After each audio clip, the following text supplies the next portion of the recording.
तेव्हा हनुमान लंकेपर्यंत जात असतो आणि मग येतं पहिलं संकट म्हणजे सुरसा राक्षस. तर ही गोष्ट पण लोकांनी अशी ऐकली आहे की सुरसा त्याला पकडते. तो इकडे तिकडे बघतो, त्याला कळत नाही कशाने पकडले. तेव्हा तो त्याचा आकार वाढवतो, त्याचा थोडा आकार वाढवतो. मग कळतं की ज्या राक्षसीने त्याला पकडलंय तिने तिचं तोंड वाढवलंय. तो 10 योजन लांब होतो तेव्हा ती 20 योजन मोठं तिचं तोंड. तो 30 योजन होतो तेव्हा ती 40 योजन होते. तो म्हणतो मला जाऊ दे, मी चांगलं काम करायला चाललोय.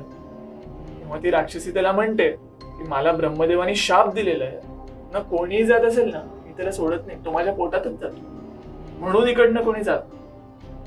तेव्हा हनुमान म्हणतो बर. शेवटी तो 100 योजनाचा होतो. तेव्हा सुरसा सुद्धा 100 योजनाचं तोंड मोठं करते. एका क्षणात तो अंगठ्या एवढा होतो आणि थेट तिच्या तोंडात जाऊन बाहेर येतो. राक्षसीला सांगतो की मी तुझा शाप पूर्ण केलेला आहे, आता मला जाऊ दे. आता ही गोष्ट जी प्रतिकात्मक सांगितलेली आहे ती आपल्याला अशी रिलेट करता येते की तिकडे हनुमान एका भवऱ्यात अडकतो.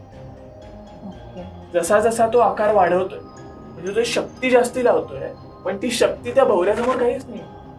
तुम्ही जेवढी शक्तीने त्या भवऱ्याच्या बाहेर पोहायला प्रयत्न कराल तेवढ्याच शक्तीने भवरा आत घेतो. 10 योजन 20 योजन हे वेगवेगळ्या शक्तीचे प्रतीक आहेत. शेवटी त्याला कळतं ह्याच्या तोंडात जावंच लागणार.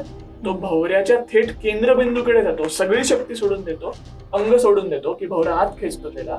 त्याचा भवरा जिकडे निमुळता होतो तिकडनं तो एस्केप करतो.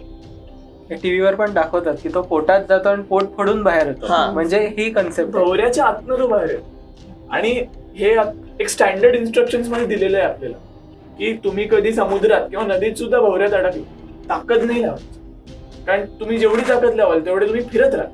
ताकद सोडली की आत जाल आणि मग तुम्हाला एस्केपचा चान्स. हे वाल्मिकींनी त्यावेळेला हनुमानाच्या गोष्टीतनं सांगितलं. कुठेही या राक्षसीला डोळे किंवा असं काही नाही हे पण सांगितलं.